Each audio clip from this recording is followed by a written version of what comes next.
To understand the unfolding events in Venezuela, joining us is Dr. Girishankar Nair. He is with Indian Council of World Affairs and is a specialist on Latin American affairs. He will give us a perspective on how things are unfolding in Venezuela and what will be its larger impact. Dr. Nair, can you give us a sense what is happening in Venezuela and what will be the results of this? What do you how do you see things unfolding? Thank you, Naveen ji, for this introduction. Actually, on January 3rd, 2026, around night, there was a huge explosion in Venezuela, and things later unfolded, saying that the US has conducted a massive strike in its Venezuelan territory. And this, the world came to know through the US President Donald Trump's tweet, which he made after 4 or 5 hours after the attacks. And the US president even said that we have successfully captured President Nicolas Maduro and his wife. But Venezuelan authorities have no proof of this. They are still demanding the life of proof regarding this. But US has said that we have done the actions. We have basically this all the episodes reveal that the US for a long time has been trying to outset Nicolas Maduro from his presidency. The US has not recognized Nicolas Maduro's election, in fact, and they have said that the regime is conducting a massive human right violations, and regime is also undertaking the narco trafficking, which is becoming a huge national security threat for the US. That is why they had to do these actions. But from the international law perspectives and from the other countries' perspectives, these are violations against international law. And we have to see how things are going to get unfolded in the near times. But this is what the case stands till now. So, sir, I think this is the first of its kind of a uh, action by United States. Yeah, but the things in Venezuela is quite tricky in the sense that Venezuela is very rich in oil and resources. So, yeah, and the Nicolas Maduro's regime has nationalized the oil assets. So, US for a very long time has been behind Maduro's regime, stating that you need to liberalize things. And so this attack, though it is in the pretext of narco-terrorism, it is said, nobody knows actually what the actual intentions of the attacks are. uh, US says that the regime is having a violating the human rights, where regime is putting its own citizens at a risk. But from the international law perspectives, again, it is a violation of huge violation of international law. Sir, as a academic who is watching this region very carefully, what is your assessment? Do you think it's for the oil or is actually a crackdown on narco? See, narco-terrorism, there is no justifiable proof saying that Venezuela's Nicolas Maduro regime is behind this. They are saying that some kind of narco-terrorist organization like a Tren de Aragua, which is a criminal organization in Venezuela, they are behind trafficking these drugs to the US. And for the US, this is a very huge national security threat.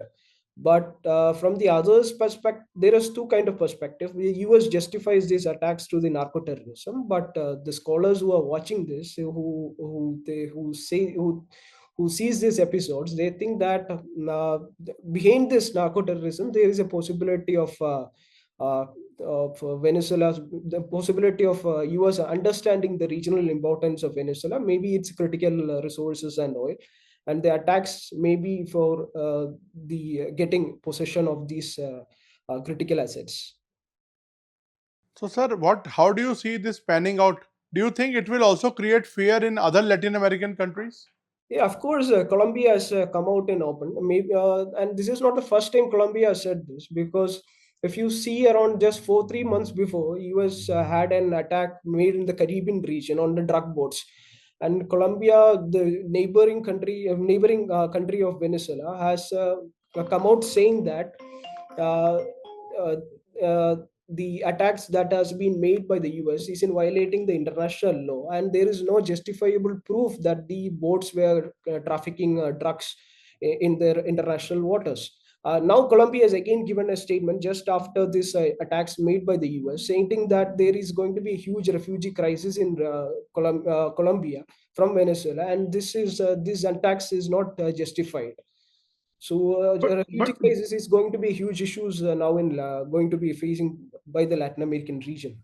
sir, capturing the top leader and wife is one thing, but bombing, why the bombing was required on several installations?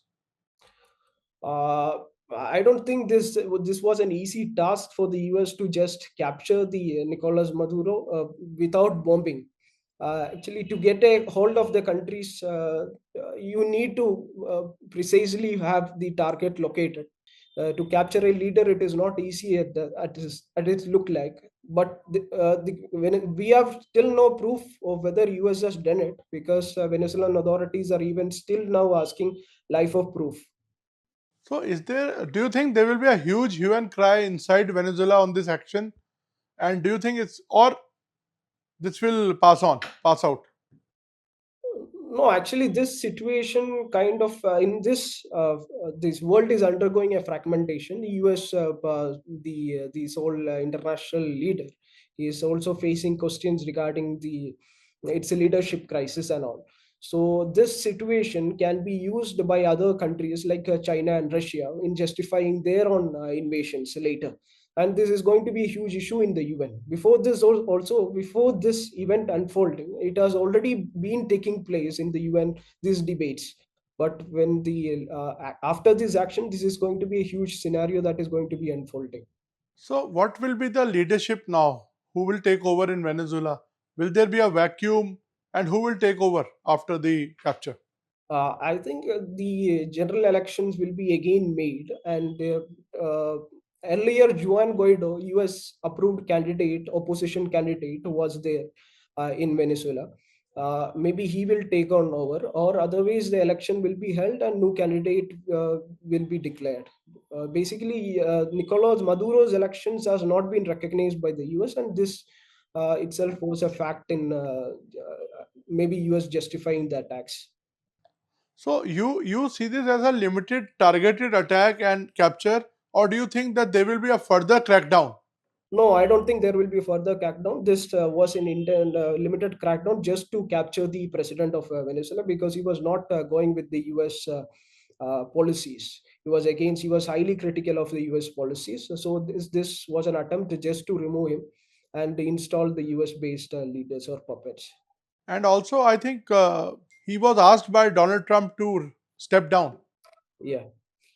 He was asked by Donald Trump many times, not just one time to step down, and he was also many instances unfolded in Venezuela targeting him. But since that instances have not worked, they have to do these hard measures of taking him down to the military.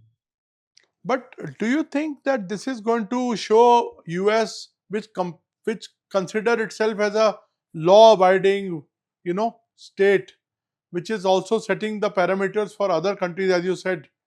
So, do you think this is going to be a credibility crisis for United States as well? The way they have done this.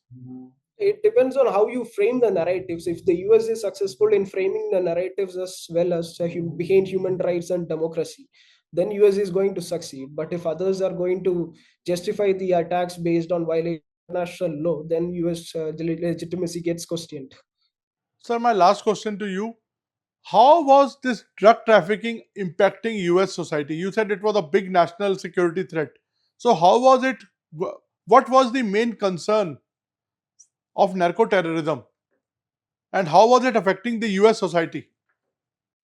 If you see that the war on drugs itself was started by Nixon because of the huge drug crisis in the US. Now itself, if you see, there is a huge fentanyl crisis in the US. Uh, there are many overdose death in the US, and presidents have been taking during election campaign itself. They have been promising that we are going to take down the culprits, and they are having only a supply side strategy. Means that they are going after these criminals. They are not addressing the health issues. So when it comes to addressing the criminals, they have found that most of the criminals operate from the Latin American region. They are supplying the drugs to the US, and to in order to solve this situation, the criminals need to be taken down. And they later found out that these criminals had backing of the presidents or prime ministers or even higher officials from a country. And later they justify this, even this Venezuelan attack. For US has been long time, Trump has been long time saying that the Venezuelan President Maduro has been backing the criminals, and in order to disrupt this criminal supply chain, first they need to take down the top of the hierarchy. So that is why even this action has been justified by the US. Thank you, Dr. Giri Shankar ji.